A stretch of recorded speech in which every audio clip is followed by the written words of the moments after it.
last Sunday. So we're going to do that one for you guys today.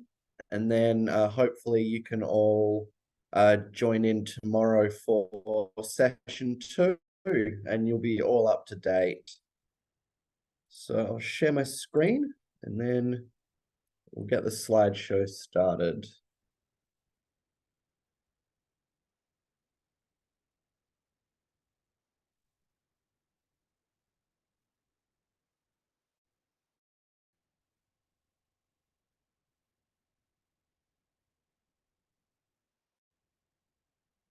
Okay, so as we just said, welcome to session 1, an introduction to debate for the NCSN Debating Championship Tournament. We've got a few subjects to go over today. So first of all, we're going to start with an explanation. We're going to answer questions like, what is debate and why is it important? We're going to go over the important terminology that you need to know. We're going to discuss a few different debating formats. And then with time remaining, we're going to have a little bit of a question and answer session before hopefully we have a chance to do a bit of a breakout room session. Okay, so the first question that we need to ask is, what is debate?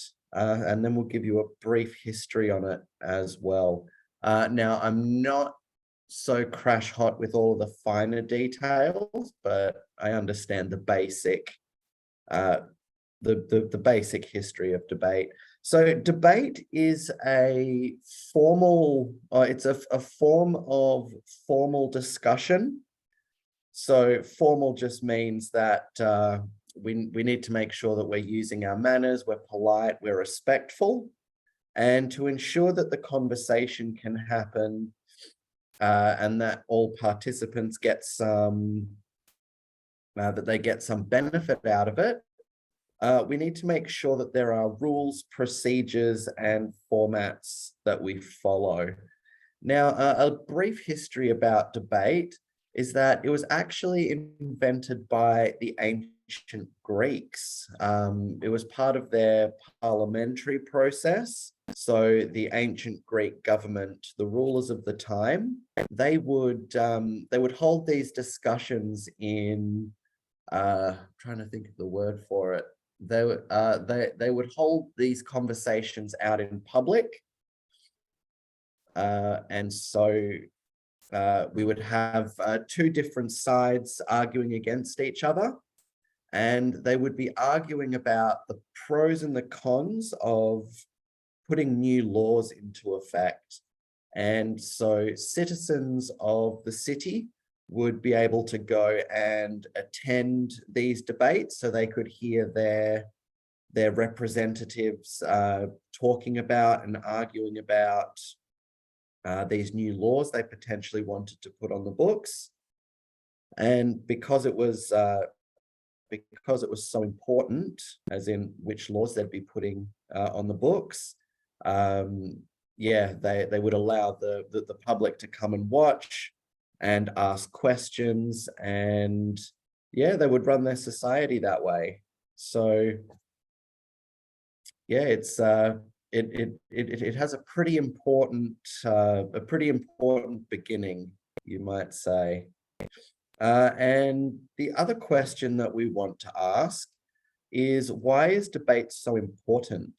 So we heard about the history of debate, where it started, and that's actually continued now into the present.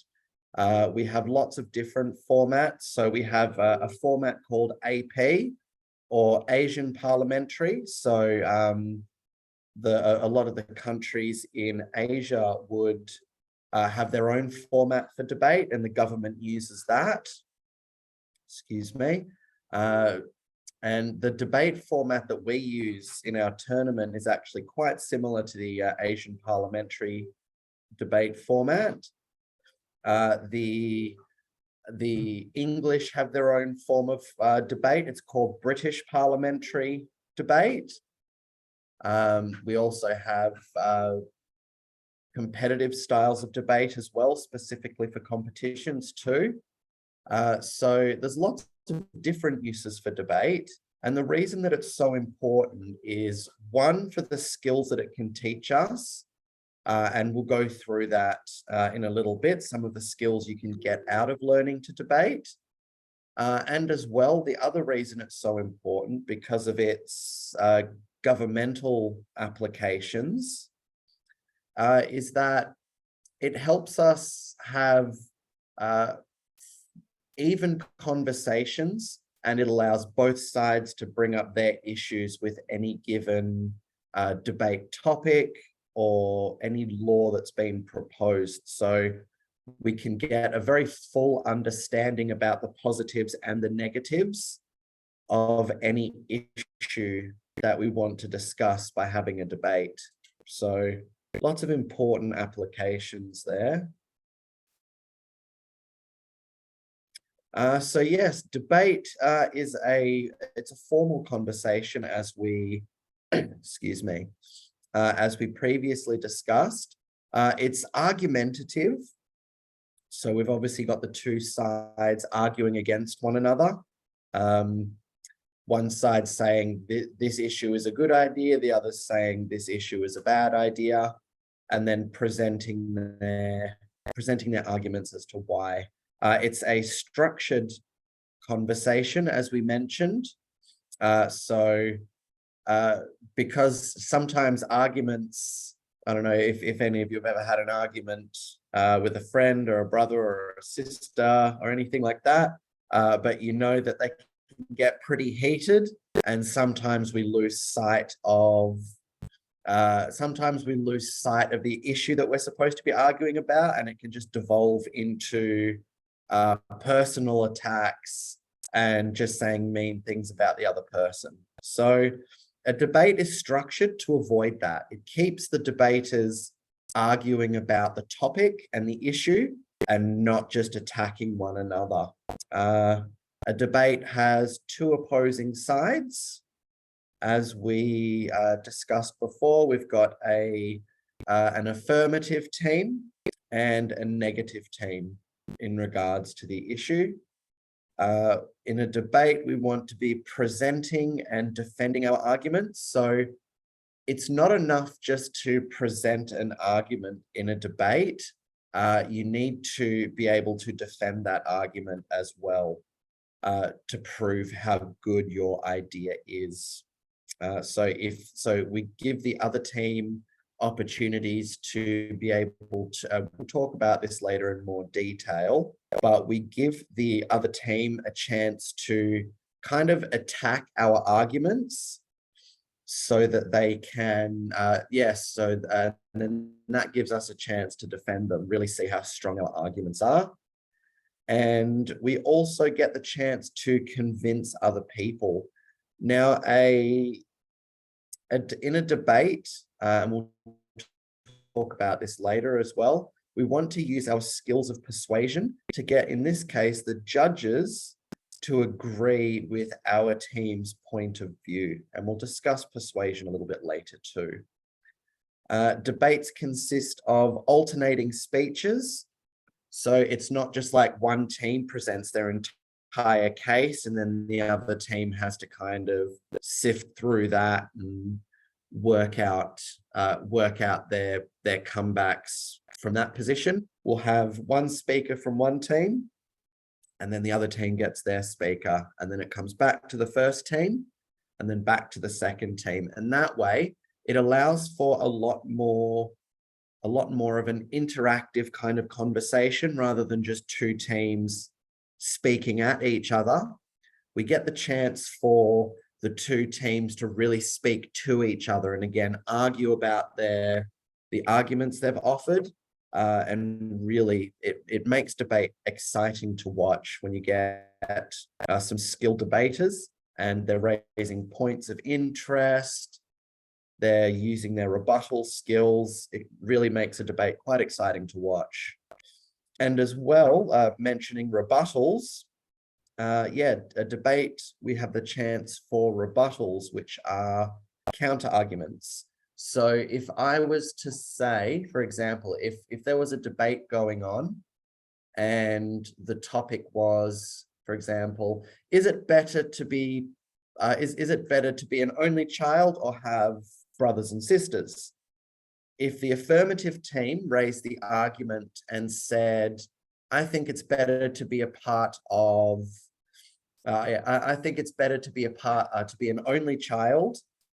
I'm just thinking of this off the top of my head, but I think it's better to be an only child because that way you get more attention from your parents. The negative team would offer a rebuttal and maybe say something like, yeah, but what happens if the parents are both at work and the child can't have attention from any parents? If you have brothers and sisters, you've always got someone there at the house that you can play with, and you've got someone to keep you company. And maybe if they're older brother and sister, they can teach you things. So you're pointing out the reasons why your case is stronger than your opponent's case with a rebuttal. And it's also known as a counter argument. So you're countering the argument made by the other team with a point that you think is better. So does all of that make sense? Do we have any questions so far? No. Beautiful. Hello, Star. Hello, teacher. Okay, so you're probably wondering, why do we debate? So as I mentioned before, debating is a great way to develop lots of very important skills that are going to serve you in many other areas of your life, not just when you're debating. So debate can teach you lots of intellectual skills, such as critical thinking.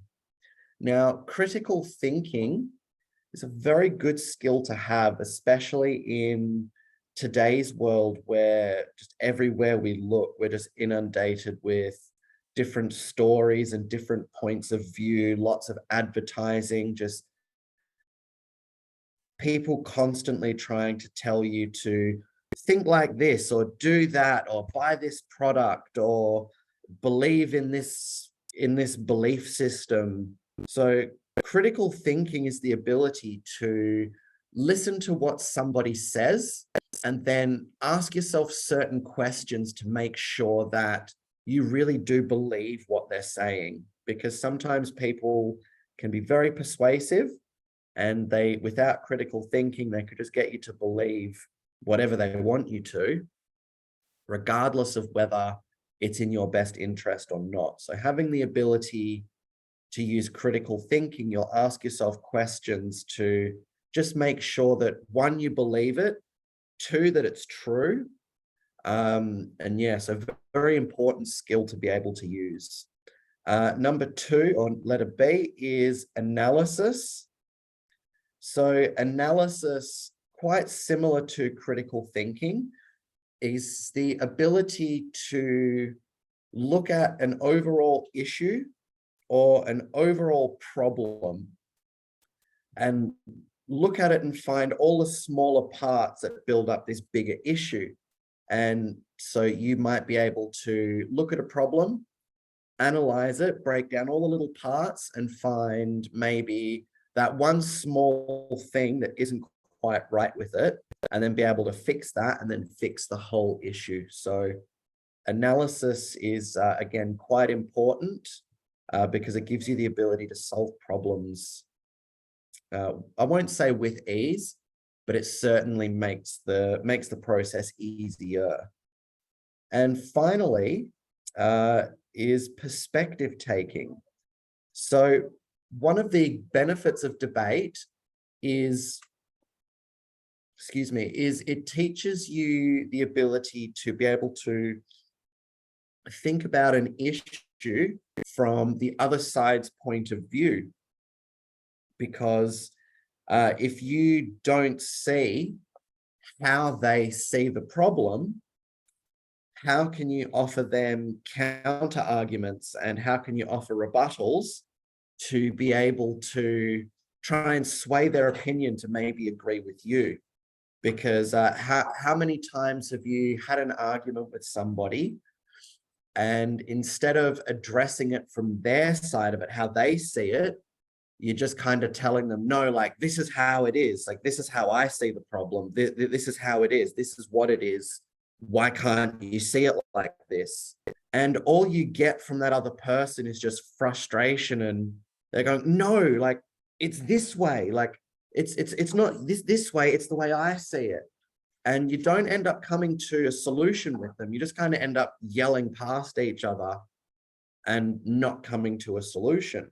So the ability to see this issue from the other side's point of view, that can teach you ways to be able to, maybe get them on your side and say, oh, I see how you think it's this way, but like for this reason, like if you can kind of steer them towards your way of thinking a bit easier if you understand how they see things.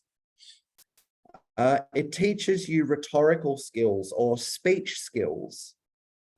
So it teaches you persuasion. We mentioned that earlier. And quite simply put, persuasion is the ability to convince somebody to believe in a certain belief or to take a certain action by pointing out the good reasons for it. So again, going back to perspective taking, you never want to convince somebody to believe you because they're wrong. You want to point out the good reasons, the things that they stand to gain by believing you. And that works much easier because people get defensive about their ideas. So if you can go, you have a good idea there, but have you considered this factor? And then you point out good reasons for yours.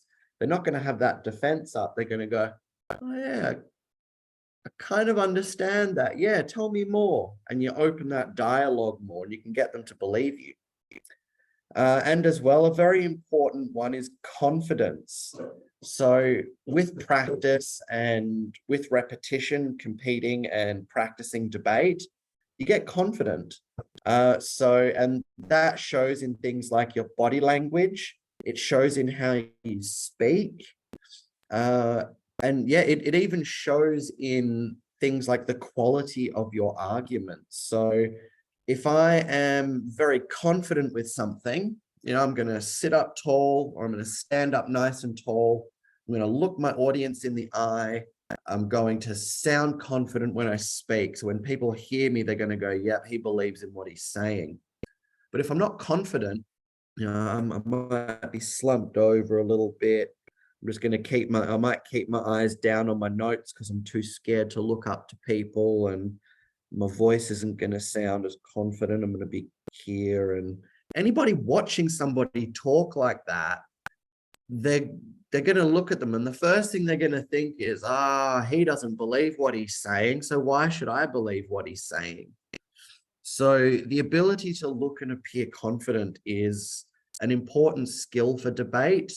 It comes with practice. It won't come immediately, but the more you do it, the more confident you will get. And finally, debate teaches you some great values. So things like respect.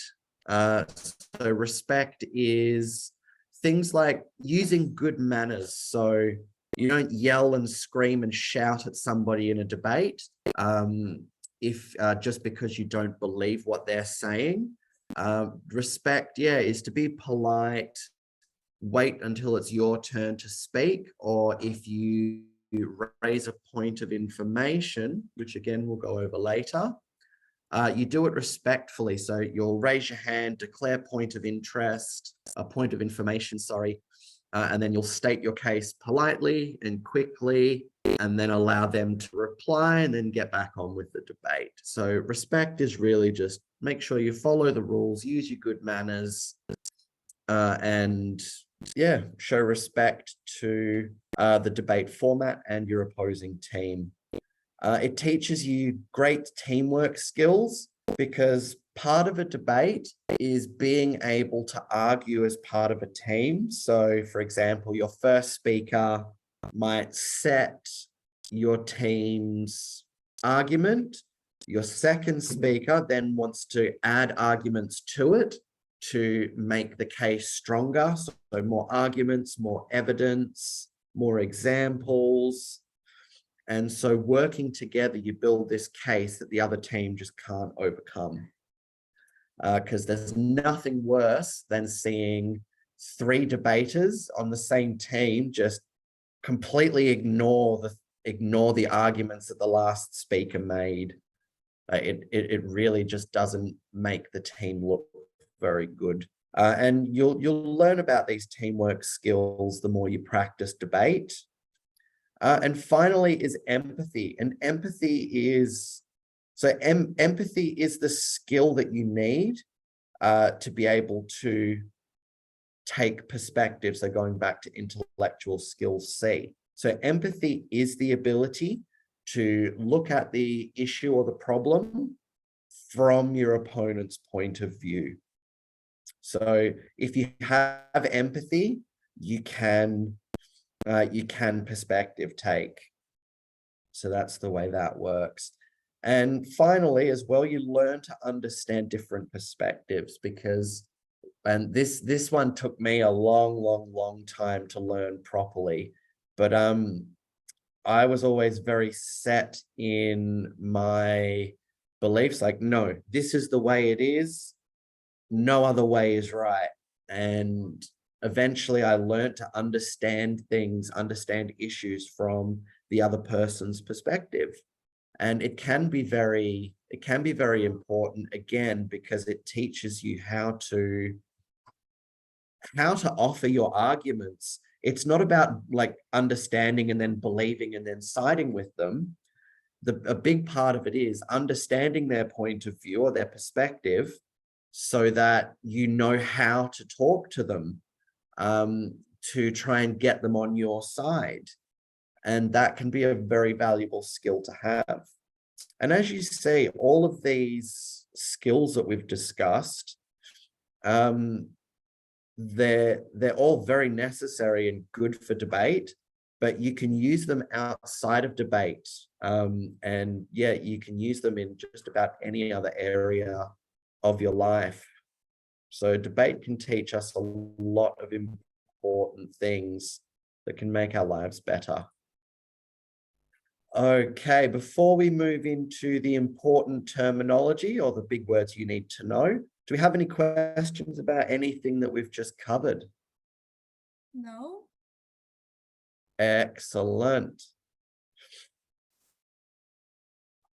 Okay, so as we discussed just a second ago, important terminology is it's all of the big words that we need to know. So just about any activity has terminology, or another word for it might be jargon, which is basically it's words that are specific to a certain activity. So with debate, it's quite complex. So we need these words so that I can say one word instead of having to say a whole sentence to describe what's going on. And that way, yeah, it just makes it easier for the debate to run smoothly. So understanding proper debate terminology is crucial because it enables effective communication and clarity within the context of a debate. It ensures that participants can articulate their arguments, follow the rules, and engage in meaningful exchanges with opponents. Moreover, familiarity with debate terminology helps individuals navigate and appreciate the nuances of debate, whether as participants, observers, or adjudicators.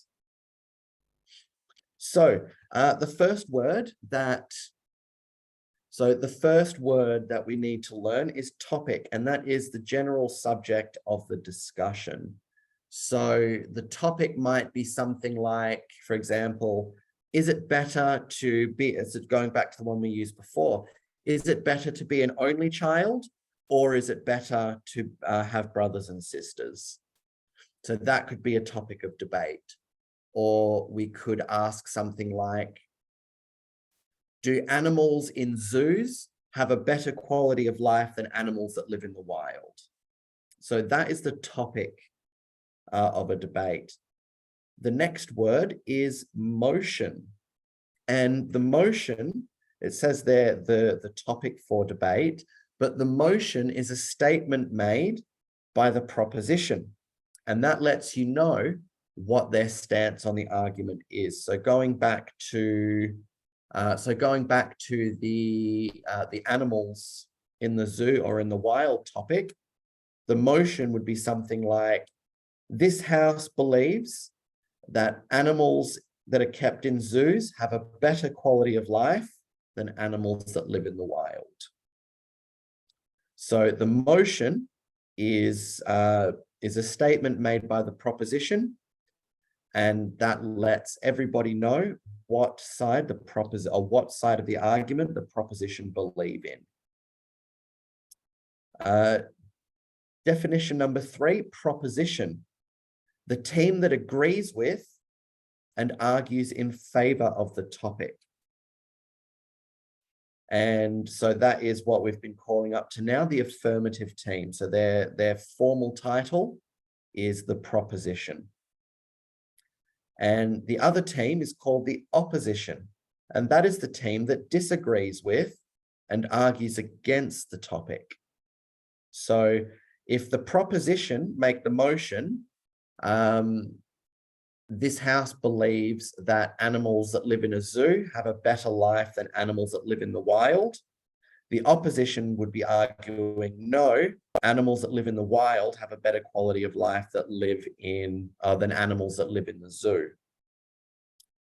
So those are the first 4 terms, and they're probably the most important ones because they set the topic of the debate, the 2 teams, and which team is arguing which side of the argument.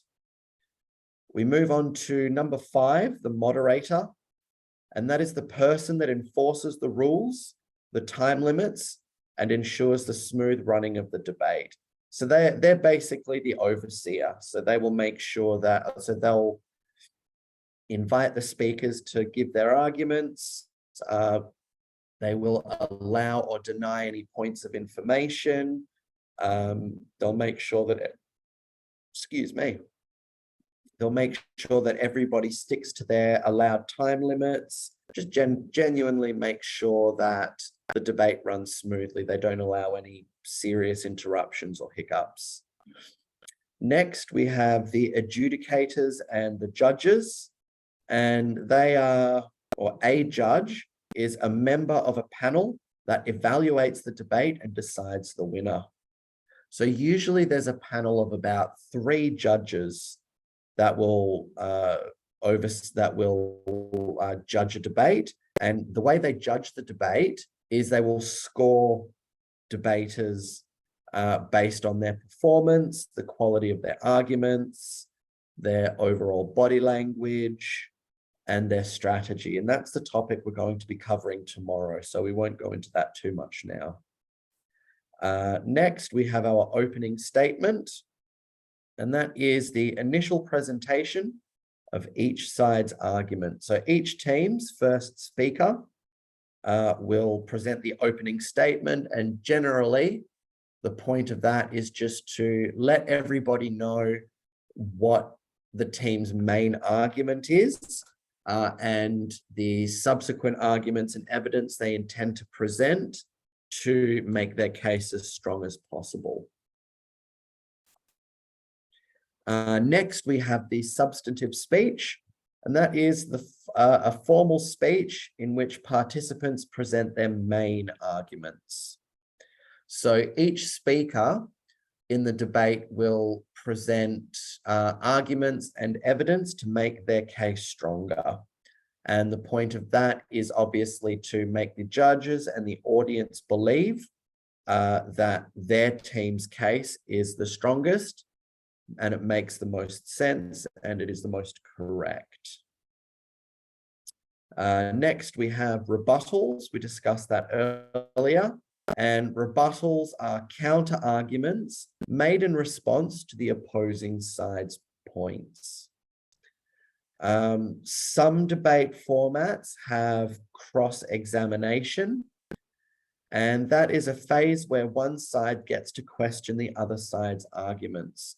So if you have ever seen any law dramas, so TV shows where TV shows about lawyers and they have court cases, you'll see the prosecution, they'll bring up a witness and ask them questions to try and make their case stronger. So maybe they saw what happened and so they saw the events that are the reason they're in court. They'll ask them to describe their recollection, what happened.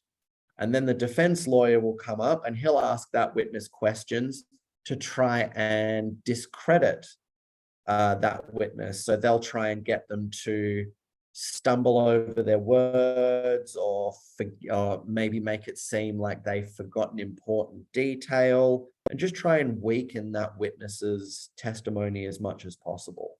So some formats of debate have this similar cross-examination section. Next, we have closing statements. So the closing statement is the final substantive speech, and its point is to summarize each team's position and the rebuttals that they made. So the third and final speaker for each team, they don't actually present any new arguments.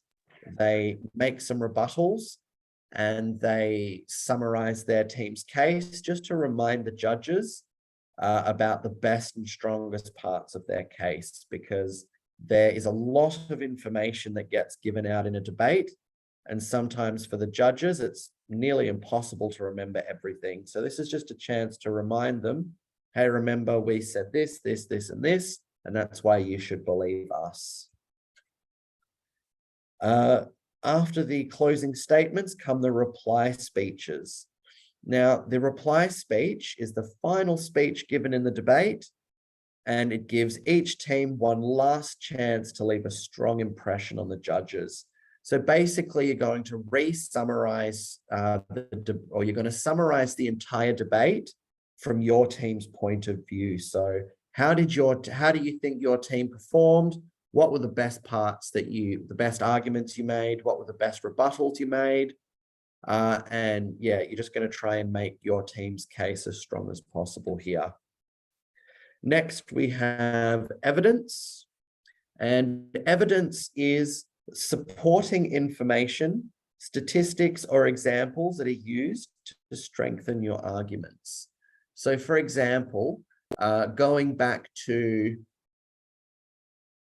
single child versus brother and sister families, if I was going to make the argument that I think having brothers and sisters is better, because if the parents are at work, you've still got family members there to keep you company. You've got brothers and sisters to play with and take care of each other. Now, yeah, that's all well and good to make that point. But if I can find, say, a psychological study that was done at a university somewhere, and they interviewed, like brothers, only children and brothers and sisters to find out the quality of their upbringing, basically.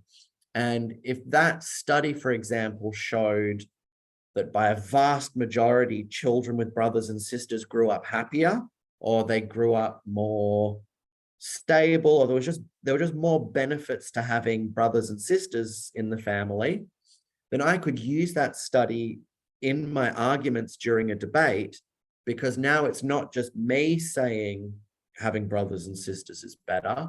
It's me saying that and me being backed up by this study done by these psychologists at this university. And it just adds a lot more strength to your argument. to be able to present evidence like that.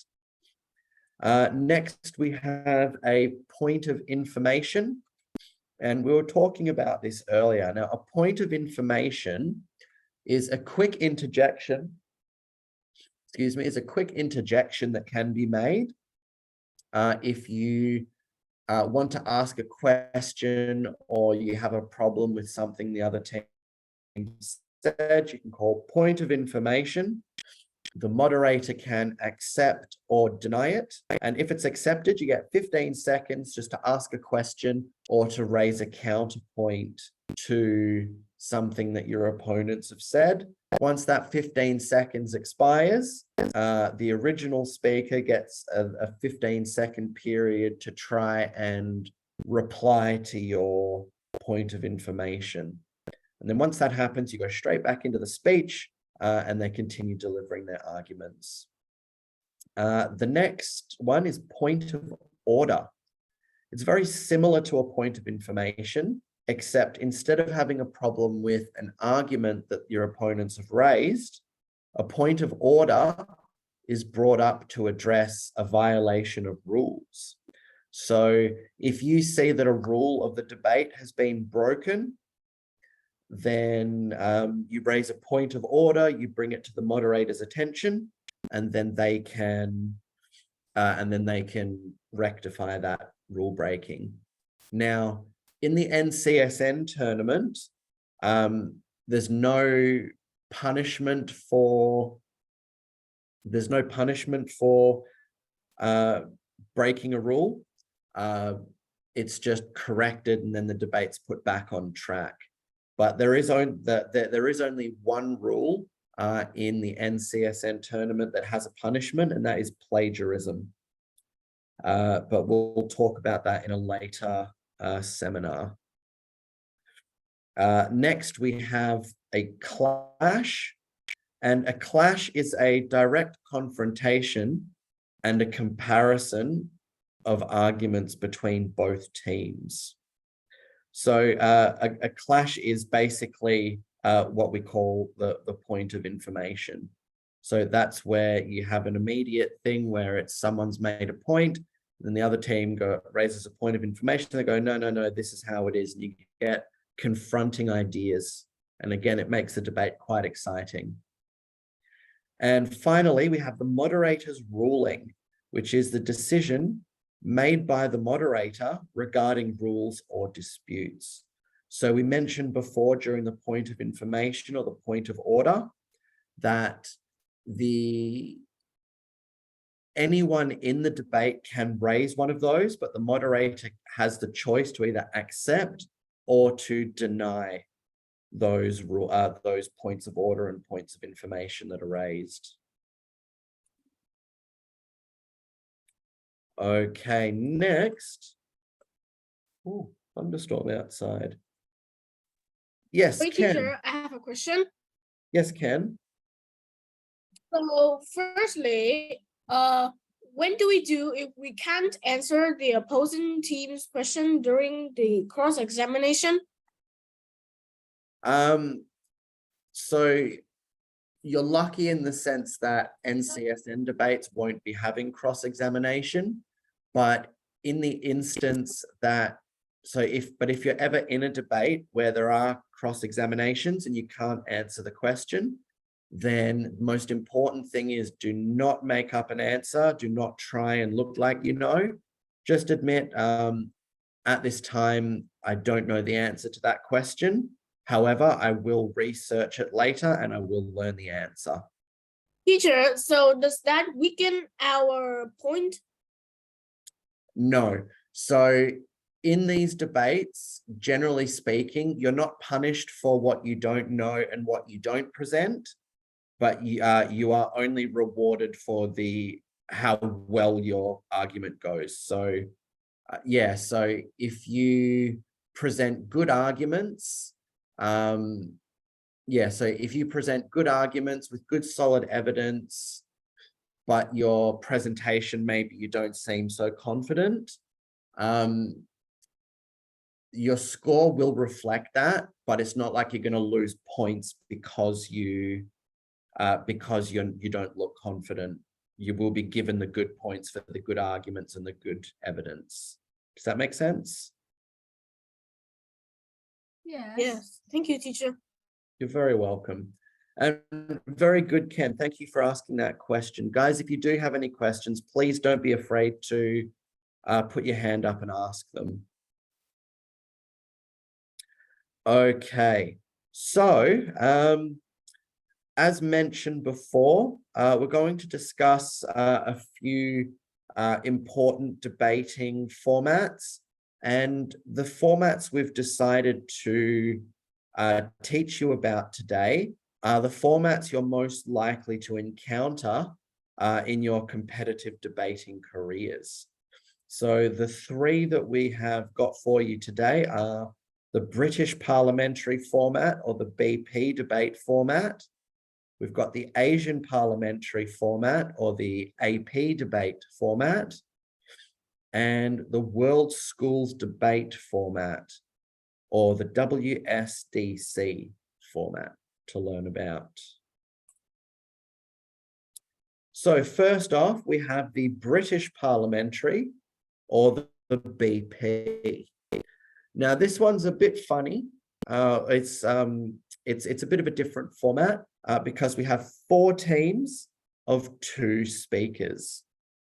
They're still divided into the 2 sides, so the proposition or the government versus the opposition. Now, the reason that the proposition team might be called the government, sometimes, is because these debate formats, as you can see in the name, they were invented for parliamentary debates, or debates in the Parliament House at government, in the government buildings.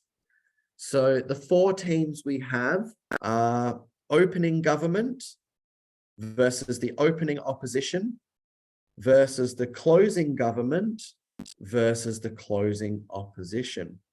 Now, during this BP debate format, we are allowed to raise points of information. But one thing that makes this style of debate so difficult is that you're only given 15 minutes to prepare for the debate. So you don't learn about the topic of the debate until 15 minutes before the debate begins. Then the teams go away and come up with their arguments, try and get their evidence, their examples, and then 15 minutes after they get the topic, the debate begins. So very short preparation time. And this debating format is good because it allows you to, or it teaches you to rely on your wit, your argumentation skills, and it forces you to be very strategic. So it forces you to come up with a plan in a short amount of time to prepare for this debate. Next, we have the Asian parliamentary, or the AP format of debate. Wake up, Tom. So based on the name, you can tell it's widely practiced in Asia. So there are 2 teams of 3 people debating against each other. So again, we've got the proposition, or the government team, and we've got the opposition team. And we have alternating speeches. So the proposition goes first, then the opposition replies, then the proposition goes, then the opposition replies. So 1 for 1. And again, it just gives you a chance to create that exciting debate format where you can be really interactive with your opponents. So yeah, we've got the alternating speeches. Now the AP format consists of 3 7-minute speeches, which is the first, second, and third speaker. So all of the 6 speakers get 7 minutes to present their arguments. And then after that, we have a 4-minute reply speech, which is the final speech from either team. In the AP debates, we're allowed to raise points of information. And this style of debate is good because it gives you a chance to practice your persuasion skills. You need to be adaptable because of all the information coming in. You need to be able to think of rebuttals quickly, think of counter arguments, and be able to go back and forth with your opponents. And again, it's good because you need to think strategically. You need to think of a plan. And you need to be able to put it into action. And the Asian parliamentary debate format, you get a little bit more time to prepare than the British parliamentary. You get half an hour. So you find out the topic of the debate, and then you get 30 minutes to prepare, and then you go straight into the debate. And next we have the World Schools Debate format, or the WSDC. Now that C just stands for championship. So the World Schools Debate Championship. So in the WSD, you have 2 teams of between 3 to 5 people. Now, with teams of 5, that just means that you have 2 reserves. So, excuse me.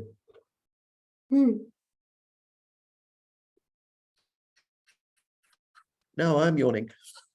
So if you have a team of 5, the debate itself is still 3 versus 3, but you just have 2 reserve speakers. So because it's a tournament style, as you win, you advance on to the next round, you compete in another debate. You're able to substitute any of the speakers on the active team with any of the reserves, so you can really change the lineup of the debate depending on people's strengths and weaknesses. It's proposition versus opposition, again with alternating speeches. This time, however, the substantive speeches are 8 minutes in length, and the reply speech stays the same at 4 minutes. We're allowed to raise points of information.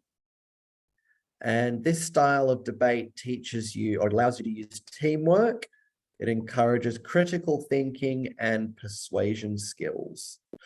And the good thing about World Schools Debate format is that there are both prepared and impromptu motions. So impromptu is the same as the AP and BP, where you might be given 15 minutes, half an hour to an hour to prepare your case. But there are also pre-prepared motions in most of the rounds, which means that you'll be given your motions 1 week in advance. So you have a week to meet with your teams, work out your arguments, find your evidence, and develop your case as well as possible. Now, where's my clicker? There we go. So the format of debate that the NCSN Debating Championship Tournament will be using is a modified WSDC format. So we're going to have 2 teams of between 3 to 5 members debating against each other. So again, it'll be a 3-on-3, and you can have up to 2 reserves that you can swap in and out in the next rounds. Those 2 teams will be the proposition or the government versus the opposition. And again, we'll be using the alternating speeches formats. So proposition, opposition, proposition, opposition. The substantive speeches will be 4 minutes in length, and the reply speech will be given 2 minutes. You'll be allowed to raise points of information, sorry. You'll be forced to rely on your skills of persuasion, your ability to adapt, and you'll need to go into these debates with a worked out strategy on how your teams are going to win. And we've decided to be nice with this tournament. All motions will be pre-prepared. You'll be given your motion 1 week in advance to be able to prepare your cases, excuse me, as best as possible. So we've just prepared here a quick summary of all of the debating formats we've just discussed. We won't go through it now, but this will be accessible in the PDF version of these slides so that you can read up on it and study up on it. Okay, so we've come to the part now with time remaining. We'll have a bit of a question and answer session. So if you have any questions about anything we've covered today, because we have covered a lot today, please ask any questions that you may have. Teacher, Yes, Ken. can a team of three debaters debate against a team of 5 debaters? So I'll bring up my whiteboard to explain that. I'll bring up my whiteboard to explain that point a little better. Because yeah, that was we had someone in the workshop last Sunday ask the exact same question. So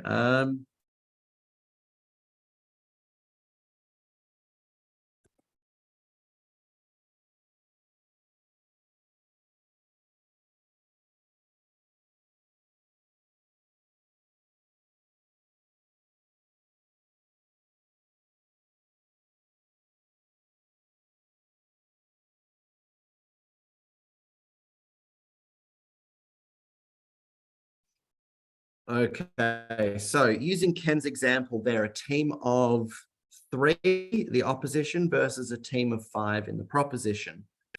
So during the debate,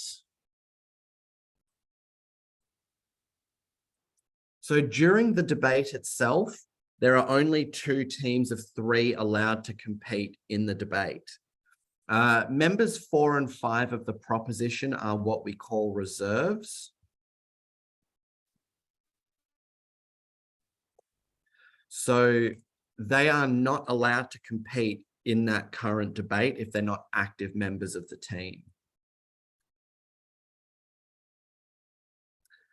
So they'll be in the room, they'll just be sitting in the audience watching the debate as it goes on. However, they're not allowed to communicate with the active members of their team. They just have to sit there and watch and hope that the 3 active members of their team get the job done. So yeah, however, yeah, so let's say that the proposition team does win, and then we move on to, so yeah, so let's say that the proposition team does win and they move on to the next round of the tournament. So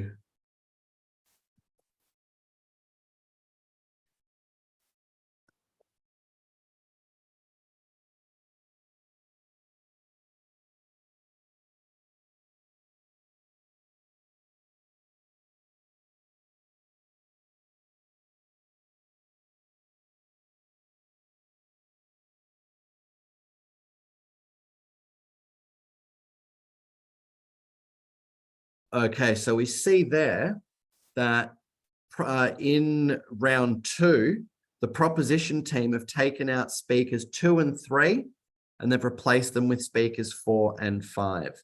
So now the proposition team is made up of speaker 1, speaker 4, and speaker 5, and 2 and 3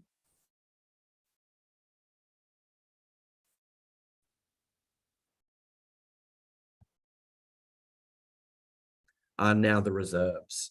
So this time, 2 and 3 are not allowed to communicate with the active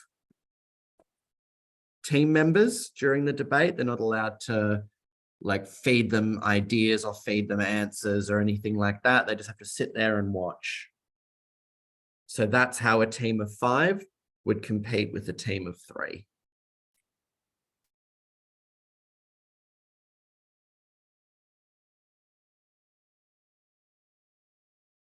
Okay. Do we have any other questions?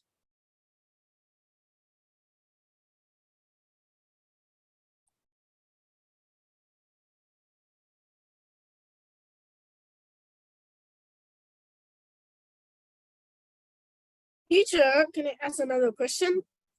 You can indeed. Is speaker one the most benefited and the most active speaker during the tournament in a team of 5, I mean? No, so that was just the example that I gave. It could very well be speaker 1 and speaker 3 that are replaced. And speaker 2 remains. It really depends on the strategy of the individual team.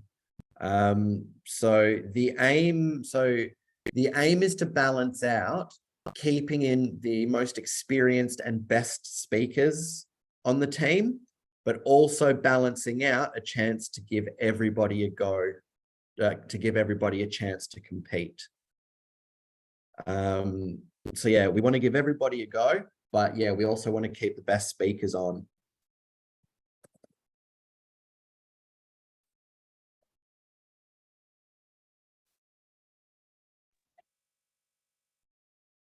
Michael, Yes, Ms. Duck. there is 4 hashtags now. You want to do the breakout room yet or no? We can do. Are there any other questions before we move into the breakout room portion?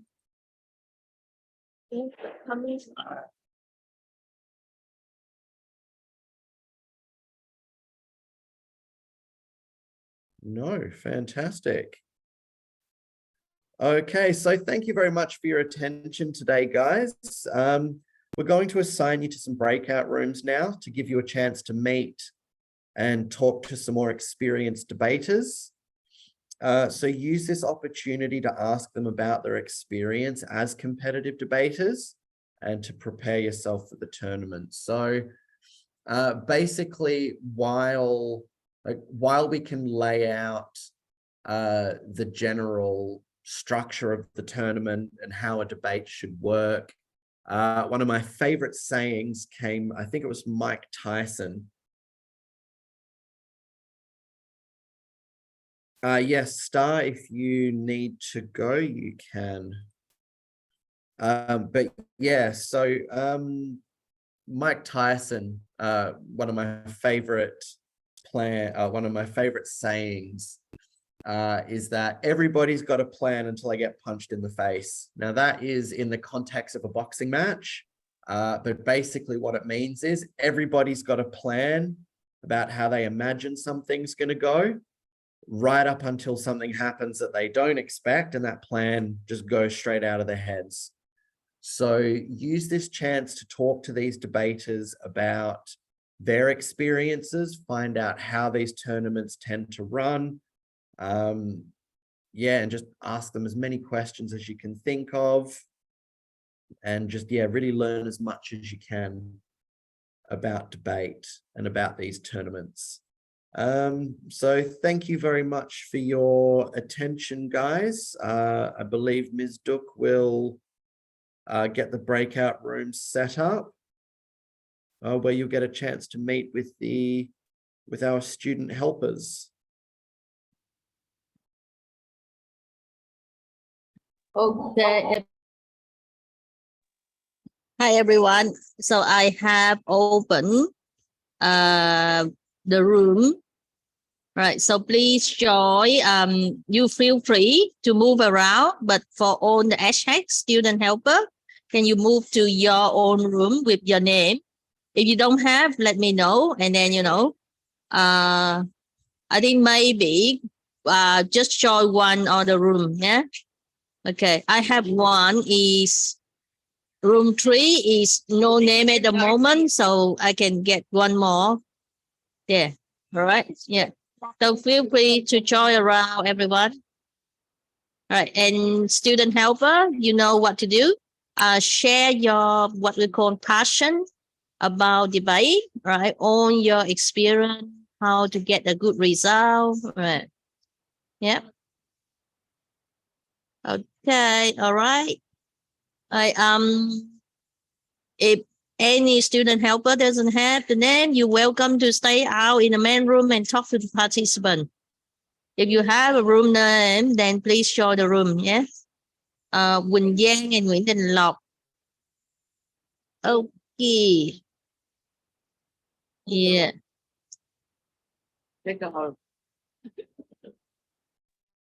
All right, hello everyone. You got any